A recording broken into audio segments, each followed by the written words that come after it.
Welcome to the Parent Doctor podcast, where adults who are parents come to learn, lead with love, and grow. I hope that you can feel my loving energy coming to you through your earbuds, your headphones, your car speakers, wherever you are. I am so excited to be embarking on this journey as a podcast host. I am Dr. Marissa Caudill, an adult and child psychiatrist, and it is my goal to be your friendly neighborhood child psychiatrist. You know, kind of like Mr. Rogers was, but a woman who's a mom and a child psychiatrist and minus the zippered cardigans. Anyway, I have so many ideas and topics I want to talk about. It's honestly a little bit hard to organize my thoughts in this first episode, but then I remembered how Oprah Winfrey, I read this somewhere, she starts all of her meetings supposedly with 3 questions to make sure that everyone stays focused on what's important. And I was just blown away when I read these 3 questions by the simplicity of them and how effective they seem. So here they are. Question 1 is, what is our intention? Number 2 is, what matters? And number 3 is, what is important? So that seems like a pretty thorough and good way for me to organize myself. I'm going to start by thinking about what is my intention for the Parent Doctor podcast. And I'm going to use all these questions to help me guide this first episode. My intention is to recognize and celebrate parents. And when I say parents and use that word, I'm referring to biological parents, but also adoptive parents, step parents. And I recognize that anyone who cares for kids or is involved significantly with them, whether you're a teacher or a grandparent or a nanny, whoever might be interested in what I have to say here, you are all welcome.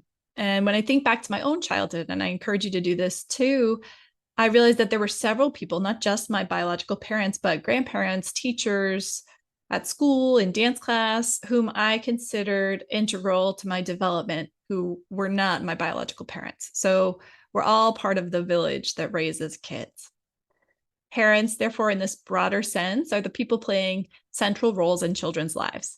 And my single goal is to empower as many of those parents as possible by giving a safe place to be curious about how and why we do what we do, how and why our kids do what they do, a place to learn to be more compassionate towards ourselves and our kids, and to learn and motivate each other about how we can do better.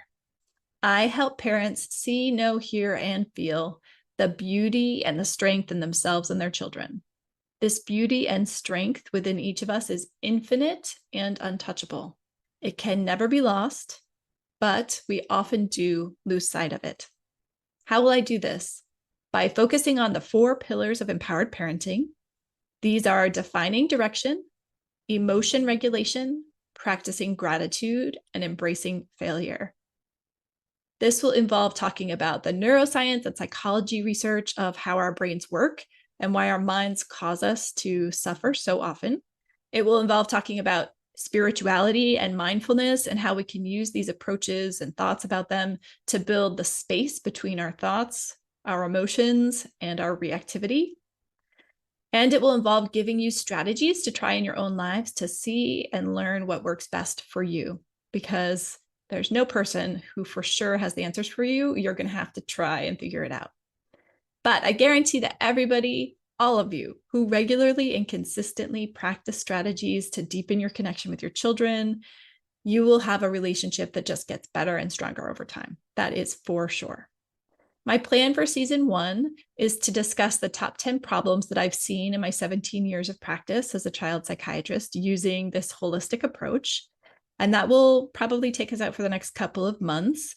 But I hope to keep this going and growing. And I encourage any of you listening who have questions or ideas about topics that you would like a child psychiatrist to cover to email me, marissa@theparentdoctor.com, so I can know how to best serve you. You can also go to my website, which is theparentdoctor.com, and go to the contact tab and send me a message there. I will read all of your emails.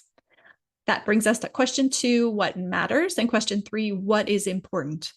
Now, at first, these may seem like they are, in fact, the same question, but it turns out they are not.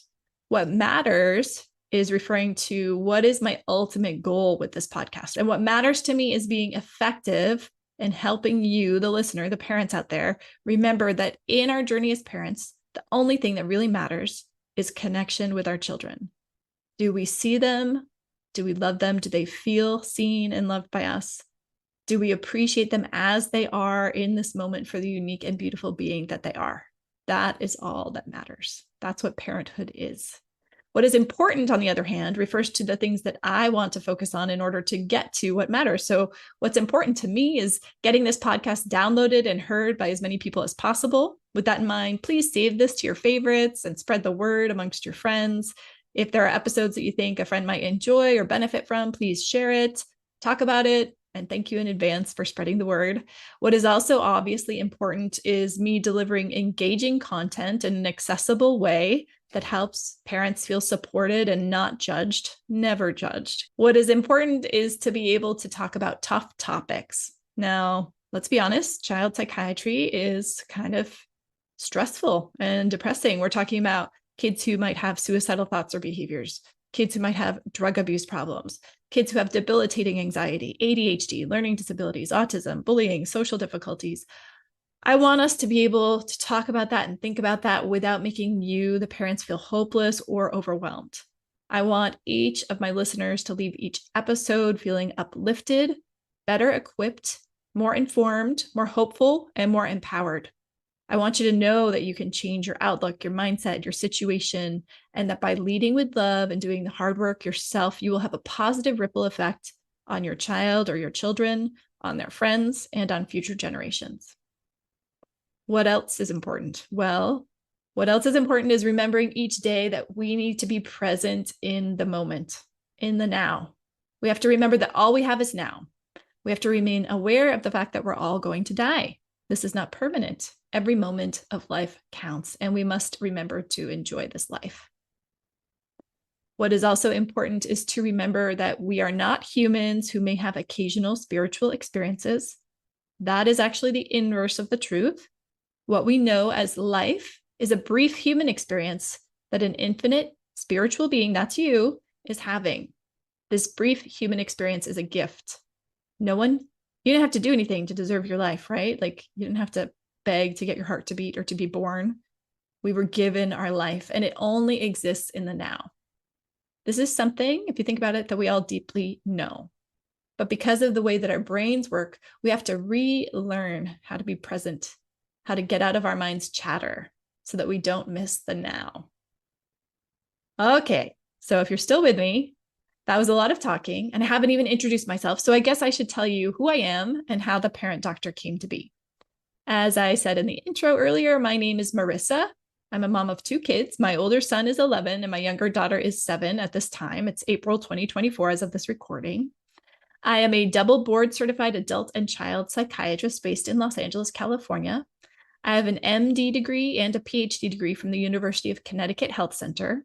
And I completed residency and fellowship in adult psychiatry and child and adolescent psychiatry at UCLA. That is where I met my husband. His name is Dr. David Merrill. He is also a psychiatrist, but he's a geriatric psychiatrist. And he is the director of the Pacific Neuroscience Institute's Brain Health Center, where he works with amazing people, including Drs. Dale Bredesen and Dr. Karen Miller and many amazing colleagues. I'm so proud of him. They're working to reverse and prevent Alzheimer's disease. And it's our dream that in the future, the parent doctor as a concept will expand to include his work, because many of you might be in the same sandwich generation situation that we are, where you're caring not just for your young kids, but also your parents.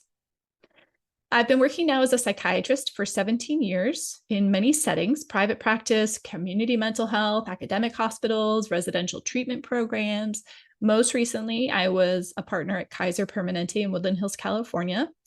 During this time, I've treated thousands of kids and their families. And in those interactions, I've noticed patterns in the suffering that brings people to a child psychiatrist. And it is definitely suffering, for sure. I mean, no one has a baby and looks at their eyes dreaming of the day that they get to first bring them to see a child psychiatrist, right? It is an often ego-crushing experience to have to admit as a parent that your child has a problem bigger than you can handle and that you need a mental health doctor's help or a therapist's help. It's not easy. And I try to keep myself aware of that and to remember that every time I meet a new family. I try to keep myself aware of that for all of you listeners. If you're listening, maybe you're in that same boat, that my routine work is for patients often reflective of a very stressful moment in their lives. I didn't become a parent myself until I was finishing my child psychiatry fellowship. And I don't think most doctors who trained us realized or emphasized, or else I just didn't pick up on it, how hard it is for parents and kids to seek the help of a child psychiatrist.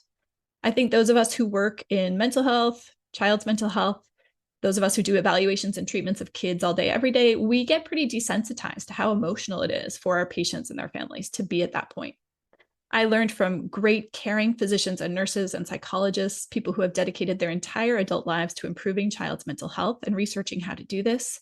They taught me how to analyze patients presenting symptoms, how to classify those symptoms correctly into various mental illnesses, how to take a thorough medical history in just a few minutes, how to listen to a story with all my senses, how to be compassionate, present, and connected with people as they speak about emotional topics. And I learned lots and lots of information about psychoactive drugs and their uses. But as UCLA great Coach John Wooden said, quote, "It's what you learn after you know it all that counts," end quote. All of the training that psychiatrists get on the brain, which we experience as the mind and as who we are, all of psychiatry equates your thoughts to your problems.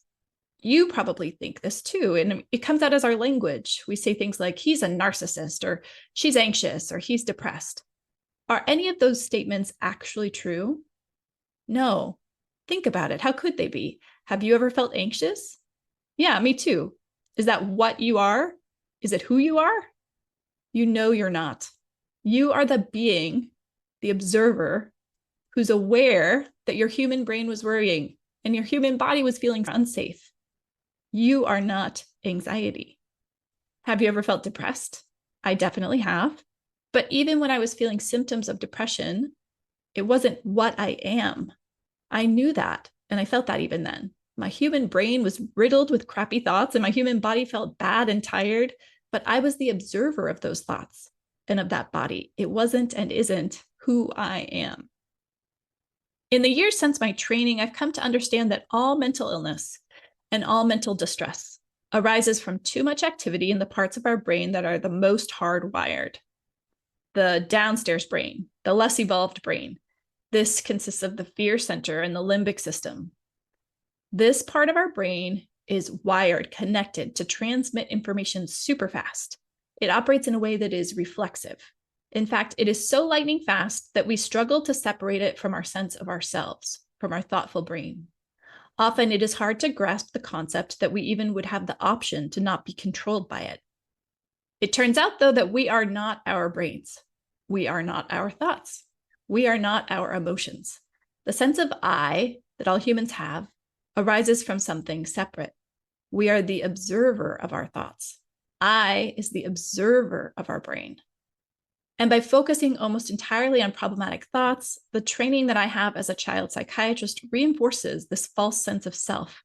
And in doing so, mental illness labels, I think, disempower people from being able to rise above their suffering.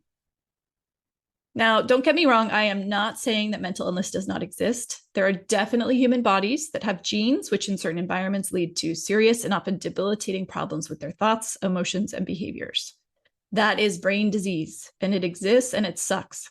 And some people experiencing mental illness have a much more uphill climb than others do to get to a place of mental wellness.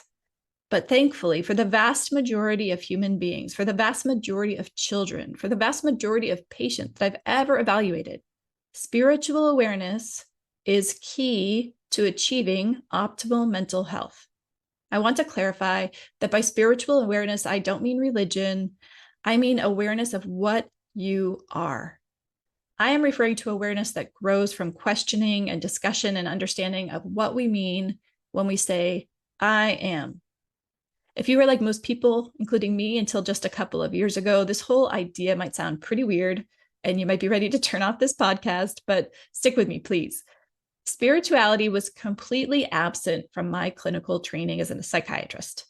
In fact, psychiatry is based on the, quote, biopsychosocial model, which includes nothing about spirituality. It's all about understanding the biology of the brain, the psychology of the mind, and the social aspects of our environment, and how these three things impact our thoughts and feelings. And that model is thought to be complete. All of that is for sure fascinating stuff. It's what my husband and I dedicated years of our life to study, but it does not have the answers that we need to feel at peace in this life permanently. Over the last 2 years in my own life, the idea that I am not my body, my thoughts, or my emotions has absolutely transformed how I experience life. It has transformed my parenting. It has transformed how I show up in my marriage to my partner, and it is why I am here talking to you on this podcast. It has erased fear. It has given me energy and certainty that I never had before. It has transformed how I work with my clients and patients, and it is what guides my work as the parent doctor. What I didn't realize during my training as a psychiatrist is that doctors have to be trained to find a label for a problem in the form of a codable illness, like an actual numerical code. Doctors and therapists have to be trained to find a label for a problem in the form of a codable mental illness. This isn't because doing so is the key to helping patients feel better or that it's necessary to help people feel better. It's a systems issue. In order to get paid, providers need to submit a bill that insurance companies will pay. Without this, there would be no organized medical care in our country. There would be no money to pay for the staff in the clinics you go to, no money to pay for the rent for the buildings where your doctors and nurses work. So after making a diagnosis, I have been trained to immediately suggest treating the mental illness symptoms with prescription medications, because usually by the time a patient has gotten to see a child psychiatrist in most of our medical systems, they've been in some kind of therapy and have failed to get better. On occasion, I might recommend additional laboratory studies or assessments or tests or supplements or evidence-based therapies, but psychiatrists are trained to provide medications. This approach is absolutely well-intentioned. I can assure you that everyone who works in mental health care does it because they deeply believe that it's the right thing to do. But the nature of the system's reinforcement leads doctors to miss some very vital aspects of how to best support kids' mental health. Things like nutrition, getting immersed in nature from time to time, social relationships, sleep, body health and fitness, mindfulness and spirituality, parents' well-being, the other adults in a child's life, the kid's interests, the kid's strengths, the kid's dreams. Though these are important, they were rarely things I had time to address in the 90 minutes that I had for an intake, because I had so much medical ground to cover, so many notes to review, so many people to talk to, so many boxes to check, and a whole note to write on my computer while trying to connect with a new child and their parents. As a result, these foundational aspects of our mental health were rarely parts of my treatment plan. And that's not because I didn't think they were important. It's because our modern medical system doesn't provide enough time during appointments to cover these aspects of a family's well-being. Your medical insurance care for mental health is going to fall short of what you deserve. The same is true for your medical insurance care for your physical health. It doesn't prevent things. It just scrambles to treat things once things have gone far off their regular course. I want to echo many physicians who are starting to speak up in podcasts, on social media, as authors and as speakers, to reinforce the idea that we as parents need to take action. We must commit to learning. We must commit to growing. We must commit to leading with love if we want ourselves and our kids to lead our best lives. Don't blame the system. Don't complain. Doing so robs us of our energy, which is energy we could otherwise be directing to bettering ourselves and improving our kids' quality of life. Certainly, if you're in a position to work within the system and make it better, do that. But I think for most people listening, that won't be the case. You've probably heard or read or perhaps personally experienced that the rates of childhood and teenager depression and anxiety have been on the rise. And I can tell you from my experience on the front lines, this is absolutely true. Since 2007, the rates of anxiety and depression have been going up to the point that in 2021, our Surgeon General in the US issued an advisory warning. And in his long statement, he wrote this, quote, "If we seize this moment, step up for our children and their families in their moment of need, and lead with inclusion, kindness, and respect, we can lay the foundation for a healthier, more resilient, and more fulfilled nation," end quote. Those are the words of Dr. Vivek Murthy, the Surgeon General of the United States, and I couldn't agree more. Now, shortly after he wrote those words, at the time that child psychiatrists were probably most needed in our country, I resigned from my busy clinical job at Kaiser Permanente. And I have to tell you, I felt like such a huge jerk for doing so. I was burnt out. Something inside me knew that this way of delivering care was not the answer. I knew that I could keep seeing as many patients as possible every day for decades, and that I would barely make a dent in the problem. So I needed some time and some space to reflect on how I could help in a more meaningful way. It took me several months of reflecting and relearning how to listen to my own body and what it needed, how to listen to my soul's whispers about my purpose before I found a spark of passion. I founded theparentdoctor.com in late 2022. And over the last year and a half, I'm happy to say that that spark has grown into a steady flame. This energy has propelled me to step out of my comfort zone on my mission to reach as many parents as possible. And the more I do that, the easier it gets and the more fun it is. That's how I know I am aligned with my soul's purpose. In this modern world, we're all connected in various ways, one of which is social media. So I knew that to get my message out there, I had to create a presence. And I created a Facebook page first. You can find me as the Parent Doctor. Shortly thereafter, I got on Instagram. Until 2023, I had never used Instagram, and I thought it was a teenager thing. I'm 46. I'm a Gen Xer. I was clueless. Okay, so now I know that adults too, most of them are on Instagram and TikTok. Anyway, if you are on these platforms, please follow me. I think that the community and connection that social media offers us is a hugely powerful gift, and I would love to talk and connect with you in those spaces. I journaled and read for months in 2023. And during that time, I came up with the 4 pillars of empowered parenting, as I defined earlier. And I recorded and beta tested a course that I created for parents, which I call Unlocking Love. In the summer of 2023, I was able to run this course through with 32 parents who were beta testers for me. I'm so grateful to them. And when we were done, I incorporated their feedback and repackaged that course into something that I'm really proud of. It is now an 8-week course. It's very thorough, but I recognize that courses and online learning is really not for everyone. We're all busy. Our time is our most valuable asset. Sometimes we just need something that we can grab in a moment when we need it. And I want to meet everyone where they are at. So to that end, in 2023, I started a free weekly newsletter and the Empowered Parent Book Club in 2024. The book club is a monthly Zoom meetup that's broadcast on Facebook Live. It's free for anyone to join, as is the newsletter. You can sign up for both on my website.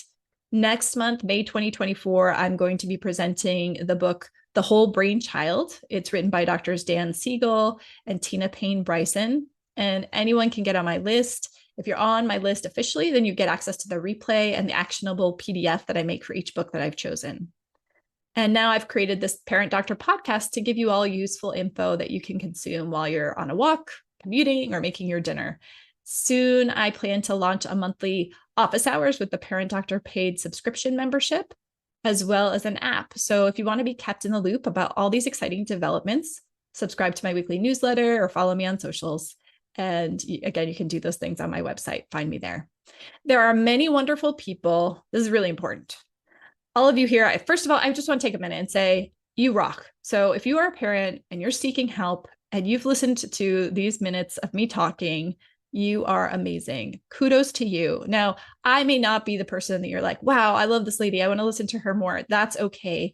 But I want you to keep seeking and find the person, the expert whose voice you resonate with the most. They are out there. And if they're not out there yet, they'll be out there soon. So I applaud you for caring enough about your child, for trying to find someone who can help you help them. Go find your leader in your tribe. I love that our modern world is so connected, that it's so easy for anyone, even like me. I'm totally technologically illiterate, but I have figured this out, how to make a podcast and put it out there. And more people are going to do that too. So I hope that you will find your person.